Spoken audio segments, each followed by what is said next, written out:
I walked into the bank to secure my daughter's future, only to find myself standing face to face with a man who had been dead for 20 years, and he was holding the evidence that could destroy my son's entire empire.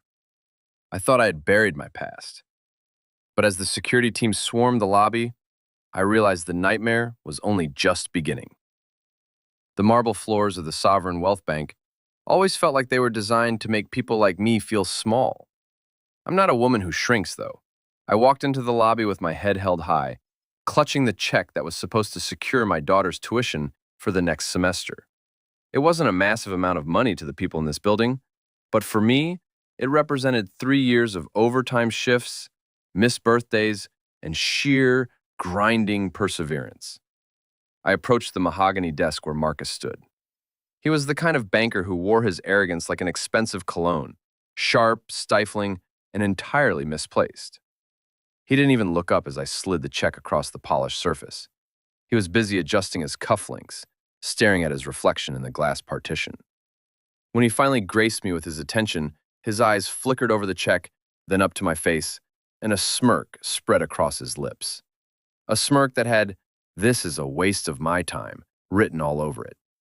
"I'm afraid there's a discrepancy, ma'am," he said, his voice dripping with that patronizing, syrupy sweetness reserved for people he deemed beneath him.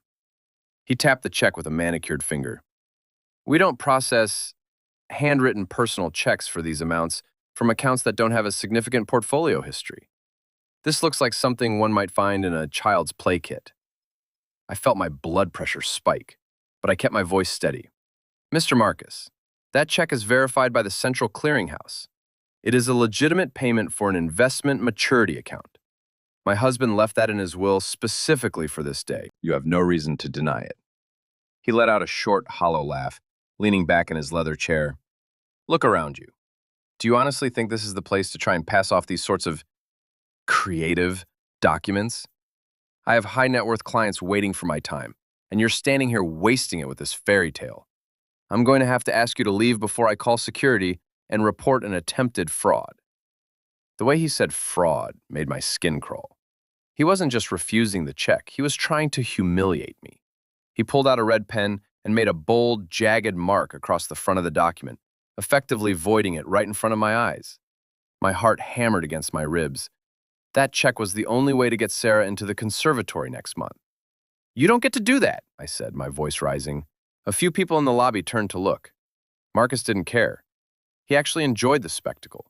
He signaled to the security guard standing near the entrance, a man with a heavy belt and a cold, vacant stare. "I think you've overstayed your welcome," Marcus sneered, standing up to loom over the counter. "Maybe you can try a payday lender down the street? They deal with people in your situation all the time." I didn't move. I stared at him, letting the anger turn into a cold, hard focus.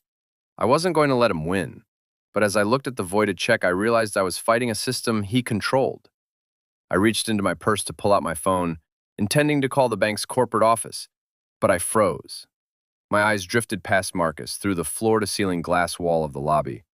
Outside, across the busy city square, hung a massive, high-definition digital billboard. It was currently advertising a major tech summit, flashing the faces of the keynote speakers. My breath hitched. There he was, my son, Julian. He was smiling down from the massive display, dressed in a sleek charcoal suit, looking every bit the prodigy he was. The text beside his face was glowing in gold letters.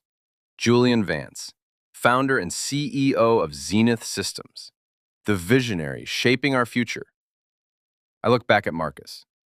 He was still gloating, unaware that he was staring at the mother of the man who had just last week purchased the entire real estate firm that owned this very building. I straightened my shoulders, the fear evaporating, replaced by a dark, simmering realization of exactly how I was going to handle this. I began to pull my phone back out, but this time I wasn't calling a clerk.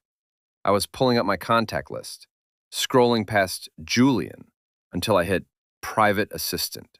"You know, Marcus," I said, my voice dropping to a low, dangerous register that made him pause mid-smirk. "It's a funny thing about history. You think you're looking at a piece of paper, but you're actually looking at a mistake you're about to pay for the rest of your career." He frowned, finally sensing a shift in the air. but he was too deep in his arrogance to back down. "Is that a threat? I'll have you removed for that." I didn't answer him. I dialed the number and put it on speaker, waiting for the assistant to pick up. As the phone rang, I pointed my finger toward the window, directly at the giant billboard of my son. Marcus turned his head, his eyes widening as he recognized the face on the screen. The color drained from his face so fast, he looked like he was about to faint. He looked at the billboard, then at me, and back to the billboard, his mouth hanging open as the gravity of his humiliation finally shattered his composure. Just as the call connected, he lunged across the counter to stop me, his hand knocking over a stack of documents. I didn't flinch. I just watched him scramble, knowing exactly what happened next. The phone call connected with a crisp, professional, "Zenith Systems, how can I assist you?" But before I could say a word, Marcus had vaulted over the low partition of his desk, his face a mask of frantic desperation. He didn't care about the dignity of his position anymore. He only cared that the man whose face was currently dominating the skyline was about to hear exactly how his mother had been treated in a building he effectively owned. "Ma'am, wait, please," Marcus hissed, his hands trembling as he reached for my phone. The security guard, sensing this sudden shift in the energy, started walking toward us with a heavy, rhythmic thud of boots on marble. I didn't back away. I held the phone up, out of his reach. "Mr. Marcus, you seemed so confident in your authority just 30 seconds ago. Why are you suddenly so concerned about a fraudulent check?" "It was a misunderstanding," he stammered, his eyes darting to the lobby entrance, then back to the massive digital image of Julian. "I didn't realize, the name, I should have checked the system more thoroughly. Please, don't say anything to him. I have a family. I have a position here." "A position you clearly value more than common human decency," I replied, my voice steady. I didn't care about his excuses. I looked at the security guard who had reached us, his hand resting on his radio. "Officer, before you make a mistake that ends your career, I suggest you take a very close look at the person Mr. Marcus here is currently assaulting." The guard hesitated, his eyes flickering between the frantic, sweating banker and the screen outside. He looked at the billboard, then at me. He saw the resemblance in the eyes, the way I stood, the sheer refusal to be intimidated. He stepped back, his hand falling away from his belt. The power dynamic had shifted in the span of a heartbeat. Marcus was practically groveling now, his hands clasped as if in prayer. "Please, I'll process it. I'll waive all fees. I'll personally ensure it's moved to the high-priority vault. Just tell him it was a simple technical error." I looked at him, feeling no satisfaction, only a deep, stinging resentment. This was the man who had dismissed my life's work as a fairy tale. I turned my attention back to my phone. The assistant was still on the line, the silence on the other end heavy with expectation. "I'm still here," the assistant's voice echoed, sounding slightly confused. "I'm sorry for the interruption," I said, my eyes locked on Marcus's pale, sweat-slicked forehead. "I'm at the Sovereign Wealth Bank. There's been a technical error regarding the Vance account. Mr. Marcus here is very concerned about his future." Marcus turned ghostly white. He realized then that I wasn't going to let him off the hook. He started to reach for his desk phone to call his supervisor, a pathetic attempt at damage control. But his hands were shaking so violently, he knocked his own monitor onto the floor with a loud, jarring crash. The lobby went deathly silent. Every client in the room was staring at us now, the quiet murmur of the bank replaced by the tension of a ticking bomb. "I'm transferring you to the office of the regional director," Marcus whispered, his voice cracking. "They'll handle this. They'll fix it." "They'll do more than fix it," I said, cold as ice. Just then, the glass doors of the bank swung open with a rhythmic, imposing flare. It wasn't the regional director. It was a team of men in dark, tailored suits, not police, but corporate security, the kind that handled things behind closed doors when a reputation was on the line. They moved with a military-like efficiency that made Marcus stop dead in his tracks. They weren't here for me. They walked straight past the security guard, who didn't even try to stop them, and headed directly for Marcus's desk. One of the men, a tall, imposing figure with an earpiece, stepped up to the counter and placed a hand on Marcus's shoulder. It wasn't a friendly gesture. "Mr. Marcus, we've received word that you've been involved in a significant breach of client trust today. There's an internal audit starting effective immediately." Marcus looked at me, a flicker of true, unadulterated terror crossing his face. I was just doing my job. She had a check that looked— Save it for the investigators, the man replied, his tone devoid of emotion. He pulled out a tablet and tapped a few buttons. We have reason to believe this isn't just a matter of poor customer service. There's a pending investigation regarding an organized scheme within this branch, illegal account transfers, undisclosed fees, and questionable documentation. You're being detained for a mandatory internal inquiry. I stood there, the voided check still in my hand, as the men moved Marcus away from his desk. He looked back at me, pleading, but I turned my gaze to the window, watching the billboard of my son change from a tech advertisement to a bold black screen that simply read, Zenith Systems, Integrity Matters. But as the men began to secure Marcus's terminal, one of them turned to me, his expression softening just a fraction. Ma'am, there's someone here who would like to speak with you personally. My heart jumped into my throat. I looked toward the entrance, expecting to see my son, but the figure stepping into the lobby wasn't Julian. It was a man I hadn't seen in 20 years, a man whose presence in this city was supposed to be impossible, someone who looked exactly like the person behind the entire scheme that had brought me to this bank in the first place. He was holding a file folder with a red seal, and he walked toward me with a smile that made my blood turn to ice. Hello, Mother, he said, his voice a chilling echo of a past I thought I'd buried. I think it's time we discuss why you're really here. The man standing before me was a ghost. He had the same sharp, angular jawline as my son, but the eyes were different, colder, devoid of the warmth Julian possessed. This was Elias, a man who hadn't existed on any official record since the night he walked out of my life, leaving behind a trail of ruin that had taken me 2 decades to scrub clean. He wasn't supposed to be in this country, let alone standing in the lobby of my son's new corporate acquisition, holding a file that could destroy everything. The air in the lobby seemed to thin. I felt the weight of the voided check in my hand, a mere scrap of paper compared to the explosive reality of who was standing before me. The corporate security team that had been removing Marcus stopped in their tracks, looking between me and this intruder, clearly unsure of whether to intervene. Elias, I breathed, the name tasting like ash. You shouldn't be here. You were never supposed to surface. He stepped closer, his presence commanding the space. He didn't look like a man on the run. He looked like he owned the ground we were standing on. I never really left, Sarah. I just learned how to move in the shadows. And I must say, raising a son who builds an empire, it's quite the accomplishment. Imagine the headlines if the world knew who his father really was, and what kind of organized scheme funded his initial seed capital. My blood ran cold. He was threatening Julian.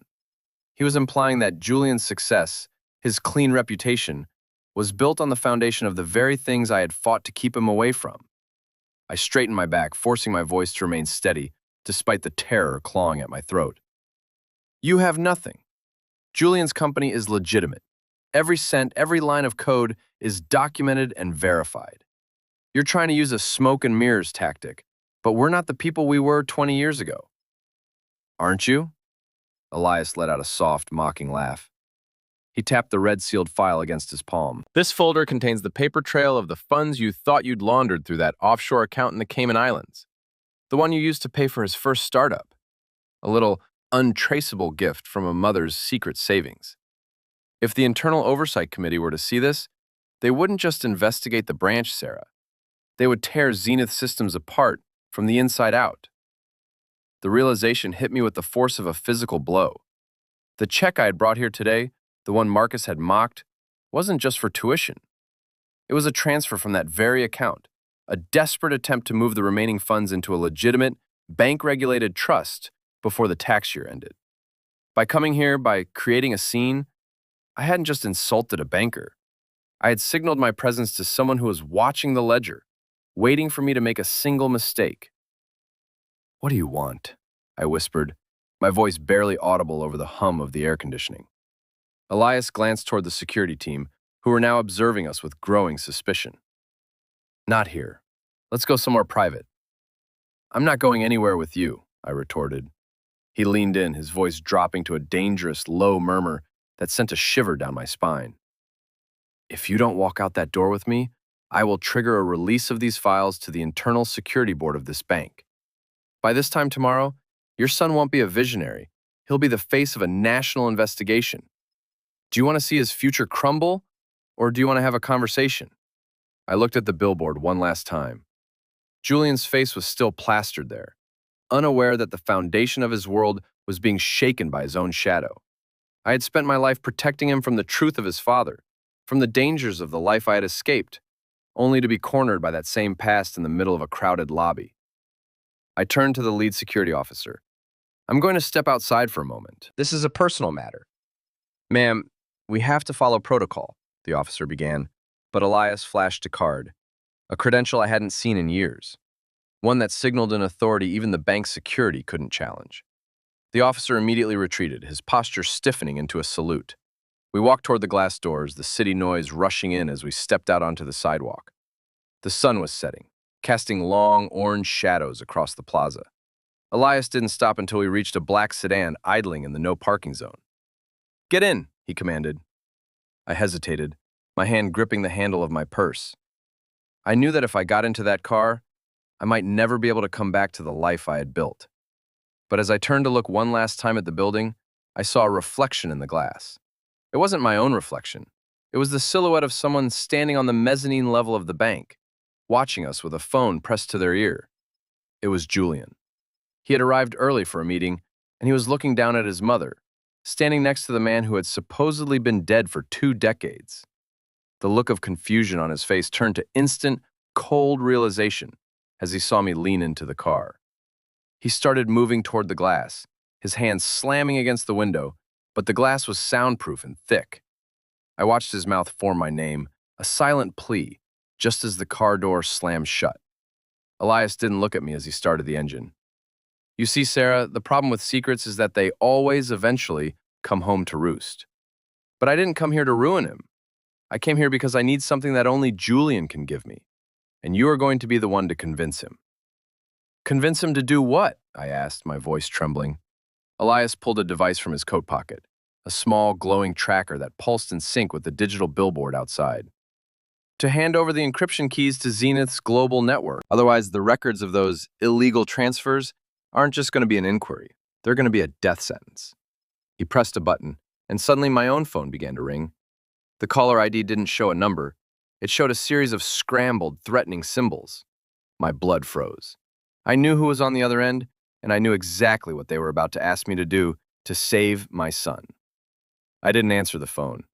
The buzzing felt like a live wire against my palm, a physical manifestation of the choice I was being forced to make. Elias watched me with a terrifying, hollow patience, his hand resting casually on the console between us.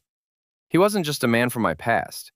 He was a shark who had spent 20 years tracking the scent of my success, waiting for the exact moment I felt secure enough to stumble. "Pick it up, Sarah," he murmured, his voice as smooth as velvet. "If you don't, the network access is automatically purged. You know what happens to the files when the connection drops?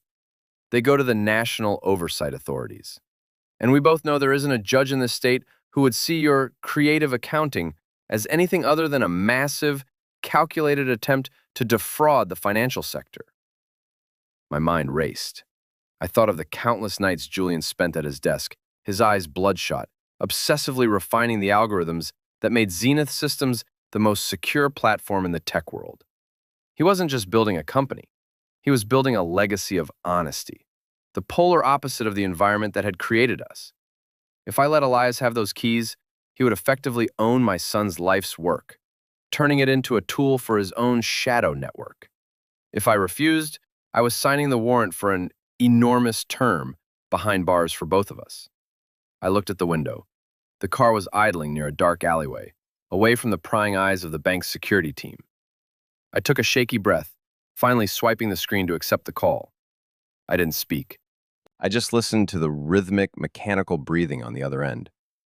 "Your son is a talented man, Sarah," a voice rasped, not Elias's, but a distorted, synthesized tone. "But talent is nothing without the right infrastructure. We aren't asking for the world. We're asking for a backdoor entry into the system. You have 10 minutes to initiate the transfer, or your son's reputation will be dismantled by the morning news cycle." We have enough evidence to frame him for a massive illegal transaction of restricted substances, an alleged involvement with a group of criminals. The public doesn't need to know it's a lie. They only need to see the headlines. I looked at Elias. He wasn't the one talking, but he was the one pulling the strings. "You're monsters," I whispered. "We're businessmen, Sarah," Elias corrected, reaching over to snatch the phone from my hand. He ended the call with a deliberate click. "And you are the bridge. I know Julian trusts you more than anyone. If you go to him and say you found a flaw in the system that requires a special security patch to fix, a patch that just happens to be a hidden gateway for us, he'll do it without a second thought. You're his mother. You're the one person he'd never suspect of being a Trojan horse." The weight of that statement crushed the last of my resolve. He was right. Julian would listen to me. He would put his entire future on the line because he loved me. I felt a surge of adrenaline, a desperate maternal instinct clawing to the surface. I couldn't let them have the keys, but I also couldn't let them destroy him. I needed a distraction. I needed a way to flip the script, to turn the trap into a cage for the person who had set it. "I need to talk to him alone," I said, keeping my face as blank as stone. "If he sees you, he'll know something is wrong. He's smart, Elias. You taught him that yourself. If I bring him into this with you lurking in the background, he'll just trigger the system's lockdown. The keys will be encrypted, the data will be shredded, and you'll have nothing." Elias narrowed his eyes, searching my face for a lie. The silence in the car stretched, heavy and suffocating. Finally, he gave a slow, calculated nod. "Fine, you have 15 minutes. I'll be watching from the plaza. If I see one sign of a security team or if the connection to the system doesn't ping within that window, the files go live." He opened the door and stepped out, motioning for me to leave. I scrambled out of the car, my legs feeling like lead. I hurried back toward the bank, my heart pounding in my ears. I didn't head for the main entrance. I knew the service corridor, a path I'd taken during my own corporate days before I'd turned to private consultancy. I pushed through the heavy steel door, my chest heaving. I reached the elevators, jammed the button for the executive floor, and waited as the floors ticked by. When the doors finally opened, I saw Julian standing in the hallway, surrounded by his lead architects. They were panicked, staring at their tablets. "Mom?" Julian looked up, his face pale. "What is going on? Why is there an internal audit team at the lobby? And why are people saying your name in the same sentence as a massive financial investigation?" I didn't have time to explain. I walked straight up to him, grabbed his hands, and pressed my phone into them. The screen was still displaying the decrypted file Elias had accidentally left open during the ride. "Julian, listen to me," I hissed, leaning in so the architects couldn't hear. "They're watching us. They think they have us cornered. They want the encryption keys for the global network." Julian's eyes widened, his grip on my hands tightening. "Mom, if they get those keys, they control everything." "I know," I said, my voice trembling with a sudden sharp clarity. "But they don't know that I've been keeping a backup, a kill switch. I didn't come here to ask for the keys, Julian. I came here to trigger the protocol that will expose them to the internal security board. I need you to give me the command override. Now." Julian looked at the phone, then at me. "If I do that, they'll know. They'll come for us." "They're already coming," I said. Just then, the emergency alarms on the floor began to wail. The lights shifted to a deep, pulsing red. The architects shouted as their screens went black. Julian looked at the monitor on the wall. It was being hijacked by an external source. A message scrolled across it, glowing in taunting white text. "Time is up. We aren't asking anymore." Julian looked at me, terror and confusion warring in his eyes. "Mom, the command override. It was already triggered. But it wasn't you." I looked at the screen and my heart stopped. The code running on the monitor wasn't mine. It was the signature code of my own private offshore account, being force uploaded into the system, not as a defense, but as a broadcast. I realized then that I had been played. I hadn't come to deliver a cure. I had been lured here to be the final digital key that unlocked the vault for them. The elevators at the end of the hall dinged. The doors slid open, and a group of men in tactical gear stepped out. They weren't from the internal security board. They were the private enforcement for the group that Elias worked for. And behind them, stepping out with a triumphant, cruel grin, was Elias himself, holding a detonator that would wipe the entire building's server clean if I didn't surrender the final encryption layer right then and there. The hallway felt like a tomb. The red emergency lights pulsed in time with my own racing heart, casting long, frantic shadows against the polished steel walls. Elias stood at the threshold of the executive floor, the tactical team behind him fanning out to secure the perimeter. He looked like a king claiming a conquered territory, his eyes fixed on Julian with a mixture of predatory glee and cold, clinical detachment. "You really thought you could hide, Sarah?" Elias taunted, his voice echoing against the vaulted ceiling. "After all these years, you still play the martyr, but you've played right into our hands. The system is already broadcasting your private account history to every major oversight agency in the country. By the time we leave this floor, your son's empire won't just be investigated, it will be liquidated." Julian stood firm, his hand resting on my shoulder, his grip grounding me. "You're making a mistake, Elias," he said, his voice strangely calm. "You think you're in control because you've hijacked the terminal, but you've clearly forgotten who built this network from the ground up." Elias sneered, his thumb hovering over the detonator. "I don't need to control the network. I just need to wipe it. The fallout of a total server collapse will destroy his reputation far faster than any audit." "Then do it," Julian challenged, stepping toward him. "Press the button." The silence that followed was heavy enough to crush bone. Elias's brow furrowed, his confidence flickering for a fraction of a second. He looked at the terminal, then at Julian, who stood there with an expression of such serene certainty that it sent a visible jolt of panic through the room. "You're bluffing," Elias spat, his thumb tensing. "Am I?" Julian replied. "The moment you initiated the forced upload from your remote server, you established a direct link between your hardware and ours. You weren't just tapping into our vault, you were tethering your own organization's digital footprint to our security protocol. Every byte of data you've stolen, every illegal transfer, every contact in your network, it's currently being mirrored, decrypted, and indexed by our internal system." Elias's face went pale. He looked at his own handheld device, his fingers dancing across the screen in a desperate attempt to sever the connection. "What are you talking about?" "The kill switch wasn't mine to trigger," I said, finally finding my voice, my fear replaced by a sudden, electric surge of pride. "It was Julian's. He's been waiting for you to surface for months. We knew someone was watching the accounts, Elias. We just didn't know who. You made it easy." Before Elias could react, the heavy glass doors at the other end of the corridor hissed open. This time, it wasn't a group of mercenaries. A squad from the Service of Internal Security, backed by local law enforcement, flooded the floor, their weapons drawn. They weren't there for us. They moved with pinpoint accuracy toward the tactical team, who were caught completely off guard by the sheer scale of the intervention. The internal security lead stepped forward, showing a badge that made Elias's men drop their weapons instantly. "Elias Thorne," the officer commanded, his voice cold and authoritative, "you are under arrest for attempted extortion, cybercrimes against a public infrastructure, and orchestrating a massive illegal scheme. You have the right to remain silent." Elias froze, the detonator falling from his limp fingers and clattering harmlessly against the marble floor. He looked at me, then at Julian, his eyes wide with the realization that his entire life's work, his web of lies, his shadow network, his power, had been systematically dismantled in the span of 5 minutes. The tactical team he had hired was being cuffed on the floor, their own encrypted communications clearly being jammed by Zenith's superior tech. As they led Elias away, he didn't scream or fight.